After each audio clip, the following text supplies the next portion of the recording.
There really isn't a whole lot of knitting in this little hat or in the little mittens to match, but there are a lot of good lessons and a lot of good techniques to learn in this little hat. It goes really quickly, but over these next 4 videos, we're going to cover some of the techniques, which are joining in the round, working 2x2 ribbing, working stripes in the round without a little color change jog or stair step, 3 needle bind off, and making the tassels. And the techniques, of course, you can use across so many patterns. Use these same techniques, and it's the same for all of them. But if you do want to follow along with the hat and mitten set that I have here, these patterns are available over on my website.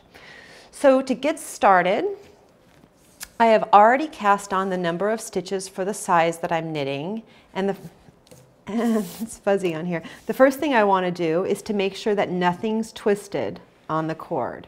And I have 1 twist here that I'm going to undo. Okay. I've got my working yarn over on the right hand side here, which means that the first stitch I'm going to knit is this one. And when I use this yarn to knit this stitch, it's going to close it up in the round. So nothing's twisted. I'm going to scoot everything really close to the tips of the needles and grab a stitch marker. I'll put that over onto the right needle and pick it up to get going. The first stitch being a knit. This is 2x2 ribbing, so I'm going to knit 2, purl 2, knit 2, purl 2 all the way around. Those are my first knit 2. To work a purl, I pull the yarn forward between the 2 needles and purl 1, and purl the next one. Then to go back to knitting, I pull it back between the 2 needles and knit 2, forward, purl, back, knit, and that's it. And when you work all the way around, you'll come back to the stitch marker that you've placed on the needle, and you'll know that you've worked 1 round. You'll go ahead and follow the pattern for as many rounds of knit 2, purl 2 rib that it tells you to work. Then you're going to work a few rows in just plain knitting out of the same color. And next up, we're going to work on changing colors and working the stripes.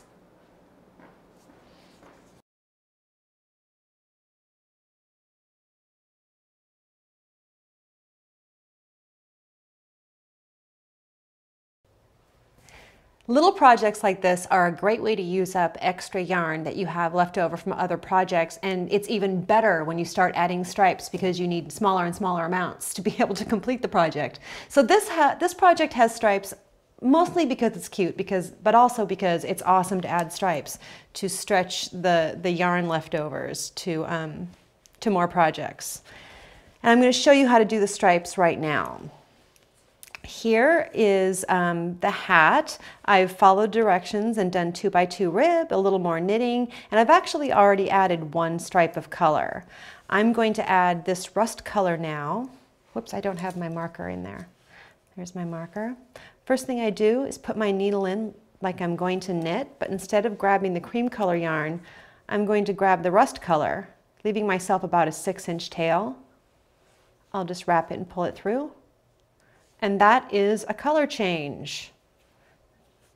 That's how to add stripes. It's that easy. Usually, after I knit a few stitches, I will go back and make a knot with the old color and the new color, the ends of the 2, like this.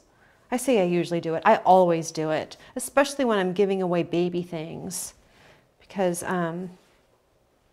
I don't want things to come apart, and a little tiny knot like that isn't getting in the way of anything. It's just making it a stronger garment. Anyway, I've changed color, and I'm going to knit around this whole round until I get back to the marker at the beginning of the round, so we can speed through this part. And I can sing Michael Jackson's Human Nature to you while you wait. Because that's the song that's stuck in my head.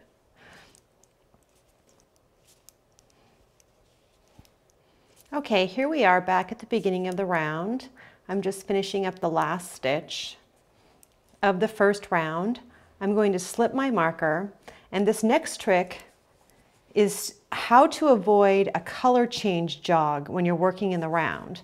We want our color changes to be smooth and beautiful and to not, of course I didn't leave us an example of a bad color change, but when you're working in the round you end up with a stair-steppy look every time you change colors if you don't do this technique. I mean, it's not horrible, but we want things to look as good as possible. This is what I'm going to do. I'm going to take my right needle and put it into the right leg of the cream color stitch just below the rust color stitch that I knit.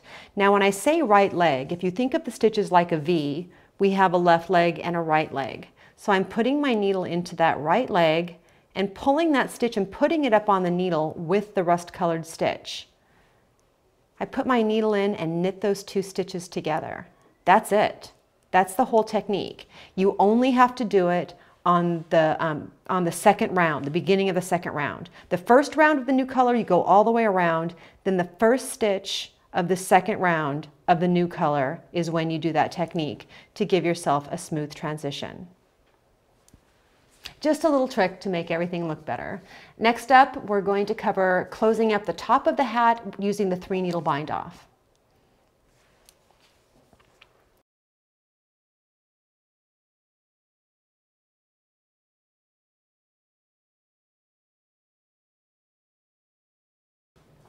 The last part of the knitting on the little tassel hat is to close up the top of the work like this. And for this, we're going to use the 3-needle bind off, which is the great way of binding things off and seaming them together at the same time. Now, 3-needle bind off does leave us with a little bit of a ridge, which is why we turn the whole thing inside out before we start. Let me show you. I've turned everything inside out on this hat. Actually, the wrong side looks pretty cool, doesn't it? Okay, I've turned it inside out and I've put everything on 2 double-pointed needles. You don't have to use double-pointed needles. I just am in this case. You can keep it on the circulars if you like. Everything's lined up like this, half on one needle, half on the other. If you were using circular needles, you could just pull the extra cord out here. It would be fine. Anyway, to do the 3-needle bind off, you hold the needles together like this and you have your extra needle. If you're using circulars, you would need to grab an extra needle.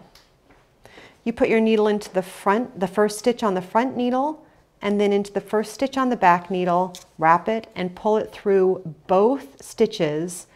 You essentially just knit 2 together there. Into the first one, the front needle, into the back needle, wrap it, pull it through both stitches. You just knit the next 2 together. Now we have 2 stitches over here on the right needle. This is where the bind off part starts. Take the tip of one of the needles in your left hand and bind that stitch off by pulling one over the other. Let's do that again. We're going to knit another one into the front, into the back, wrap, pull it through both, pull those off the left needle, take the tip of this needle, put it into that first stitch and over the top, let go of it. You're left with 1 stitch.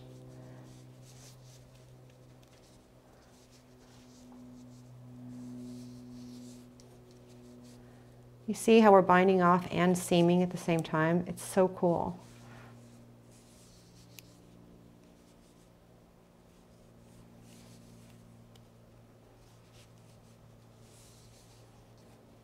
And that's the technique right there.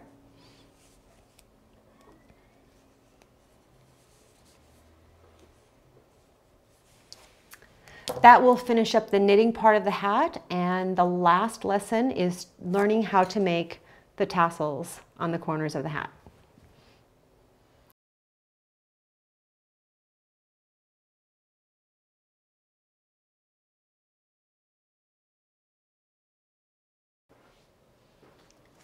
The last part of the little hat is to add tassels to the corner to make it look kind of pigtailish or something when the baby's wearing the hat.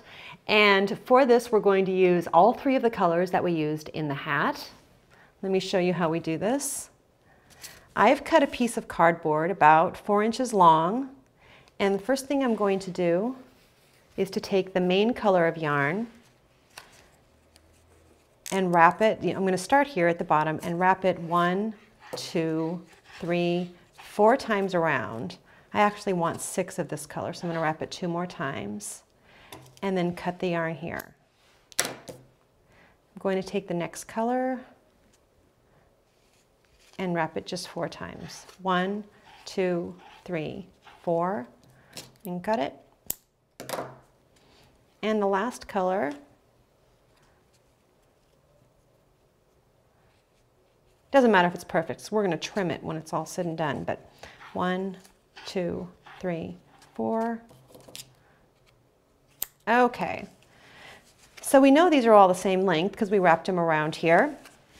I'm going to go to the bottom here and cut these off. And ta-da, we have these things all the same length. Now I wrapped the main color, this peacock blue color, I wrapped it around 6 times because I need 2 extra strands. I'm going to pull those off, and then I'm going to do my best to jumble these colors around. I know that seems silly, but I kind of want the colors to be even throughout the tassel. Okay. I'm going to take one of these extra ones that I knit or cut and put it down. Find the center. There it is. Set it right on there like that. And tie around like this. Okay. Double knot it. So that's the very center, and these are the strands that we're going to use to attach it to the hat. Then smooth everything out. Make sure everything's kind of flat inside there and nothing's bunched up. I'll take the second cord, the second yarn in the main color, put it down like this, and tie it around all the strands, like so. Look, it's starting to look like a tassel, huh? Double knot this. And then make sure you pull your knot really tightly. You can either cut those off short, or usually what I'll do is I'll take a tapestry needle and I'll weave this down inside. I'll weave both ends down inside, like that. Otherwise they just poke out and they're kind of distracting.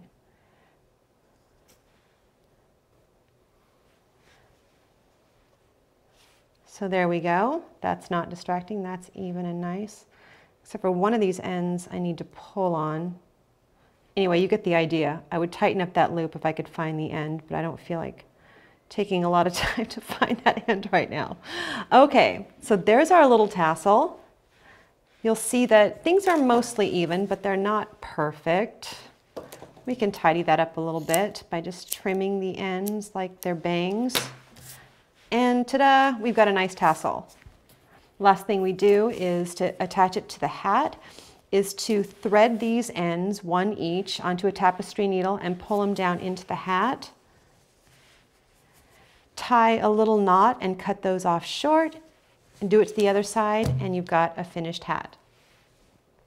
And that's the last step of the tassel hat. The last thing you'll want to do, of course, with everything is to block it and let it dry flat before you present it as a baby shower gift. Good luck.